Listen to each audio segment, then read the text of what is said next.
Harka fuunii akkam jirtan kabajamtoota hordoftoota Oromoo Voice Media addunyaa mara iddoo jirtanitti nageenyi keenya isin haa dhaqqabu. Cuunfaalee gabaasa har'aan isinitti himaa isinitti himuun kan isin wajjin turu an Rastam Mahmad. Humni nagee kabachiisaa Itoophiyaa fi Masirii Soomaaliyaa keessatti bobba'ee akka wal lolan hin hayyamnu jechuun pirezidaantiin Soomaaliyaa Hassan Sheekh Mohammad dubbatan. Hoogganaan Soomaaliyaa afgaafiilee miidiyaa waliin taasisaniin waraanni bakka bu'umsaa Soomaaliyaa keessatti hin taasifamuu hin jiraatus jechuun ifomse. Itoophiyaa fi Masiriin dhimma hidha laga Abbayaa Itoophiyaan ijaartee fi kaaniin walqabatee waggootaaf muddama hamaa keessa seenanii jiru. Kanaan dura waraanni Masirii nagaa kabachiisuuf gara Soomaaliyaatti bobba'uu Itoophiyaan mormaa turte. Pirezidaantiin Soomaaliyaa biyyoonni lamaan haalli itti walitti bu'insatti seenuu danda'an hin jiru jechuun dubbatan.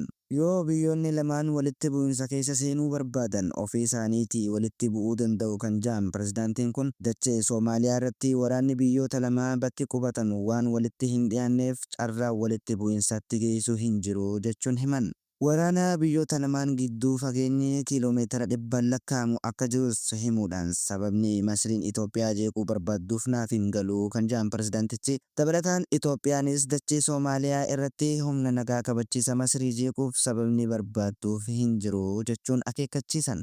Biyyoonni lamaan waraana bakka bu'umsa Soomaaliyaa dirree waraanaa godhuu akka hin dandeenye Soomaaliyaanis kun akka hin hayyamamne dubbatan.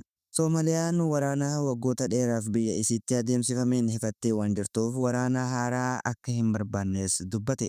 Rakkoo mataa keenyaa qabna, waraana ofii keenyaa qabna jechuunis biyyoonni kaan as dhufanii nurratti akka wal lolan hin barbaannu tasa hin ta'us jechuun pirezidaantichi hime. Mootummaan pirezidaantii Soomaaliyaa ergama deeggarsaa fi tasgabbii Soomaaliyaa jalatti biyyoonni loltoota 10,000 akka bobbaasan kan ibse waggaa dabre ture. Ergamni gamtaa Afrikaa kun yeroo walgahii mana marii nageenyaa dhaabbata biyyoota gamtoomaniitti ragga'ee bakka bu'an Soomaaliyaa haasawaa taasisaniin biyyoonni bobba'an kun murtee marii biyyoota lamaan akka ta'e himanii turan. Waraanni Itoophiyaa erga Soomaaliyaatti bobba'ee waggaa 20 lakkoofsisuun Masiriin waraana isii gara Soomaaliyaa kan ergite waggaa dabre Itoophiyaa waliin muddamaa yeroo seentu ture. Itoophiyaa fi Soomaaliyaa immoo kan muddama galchee ture Itoophiyaan bulchiinsa Somaalilaandi kan Soomaaliyaan qaama kiyya jettu waliin waliigaltee hulaa galaanaa taasisuudhaan booda ture.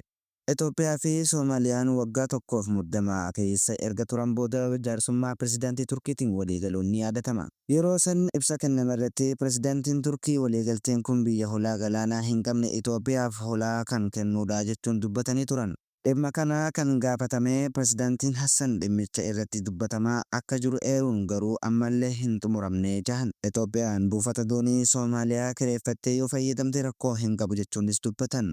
Gabaasa keenya maddeen alaatiin pirezidaantii Masuud Pezeshkiyaan eenyutu addunyaa boolaa jira isinitti fakkaata jechuun kora UN irratti gaafii gaafatan. Itti aansuun haleellaa fi dararaa Israa'el baha giddu galeessaa keessatti raawwachaa jirtu balaaleffachuun Gaazaa keessatti yakka duguuggaa sanyii akkasumas Yamanii fi Siiriyaa barbadeessuu isii kaasuun dubbatan. Kana hunda maqaa ofirraa qolachuu jahuun biyya addunyaa irratti guddoo taaterraa deeggarsa argachuudhaan gocha akkanaa raawwattis jechuun ragaa bahe. Kanaaf eenyutu addunyaa jeeqaa jira jechuun aangaa'ota galma san keessa jiran kan gaafate pirezidaantiin Pezeshkiyaan waraana guyyoota 12f Israa'el biyya isaa irratti gaggeessite UN kan irratti balaaleffatee jira. Itti fufuunis karoorri Israa'el humnaa fi doorsisaan biyya namaa weeraruudha jahe. Gara fuulduraatti Iraan biyyoota duguuggaa sanyii dura dhaabbachuun qolatan cinaa dhaabbachuun ciminaan akka hojjettus ibse. Oduma wal fakkaattuun kora 80ffaa UN irratti pirezidaantiin Yuukireen Zeleniskiin miseensonni UN hundi akkuma keenya nageenya fedhu jechuun dubbii isaanii eegalan garuu yoo hiriyaa jabaa hin qabaanne seerri idila addunyaa bu'aa hin qabu jechuun qeeqe. Hiriyaa humna cimaa qabu of biraa hin qabdu taanaan seerri idila addunyaa hin hojjetu kan jedhu pirezidaantichi inni nuu meeshaa waraanaa malee hin hojjetu jechuunis dubbate. Kanaafuu hiriyaa fi meeshaa waraanaa malee wabiin nageenyaa hin yaadamu jechuun waltajjicha irratti haasawaa taasise. Dhukaasni dhaabbachuu dhabuuf ammoo Raashiyaatti quba kan qabe pirezidaantiin Yuukireen Zeleniskiin doorsisa Raashiyaan Poolaandii, Istooniyaa fi Moldoovaa keessatti raawwachaa jirtus kora kanarratti ibsee jira.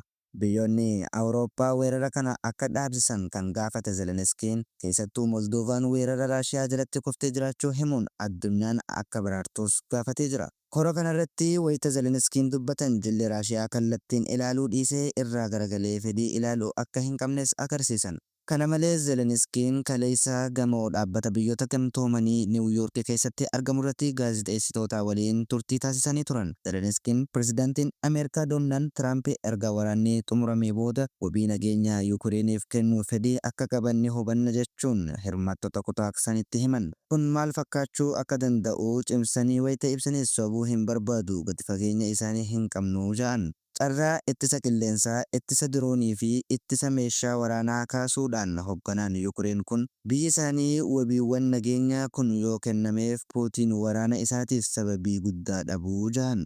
Pirezidaantiin Turkii Resiip Xayyib Erdogaan walgahiin dhimma Gaazaa irratti pirezidaantii Tiraampii fi hooggantoota biyyoota Arabaa fi Musliimoonni itti baay'atan waliin gaggeeffame baay'ee bu'aadha jahan.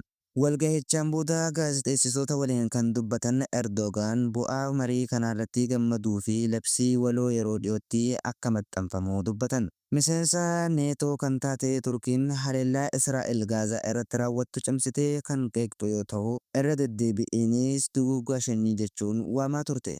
Ankaraan naannoo Filisxiin keessatti dhukasni hatattamaa akka dhaabbatu kan gaafate yoo ta'u, hawaasni addunyaa Israa'el irratti tarkaanfii humnaa akka fudhatan gaafate.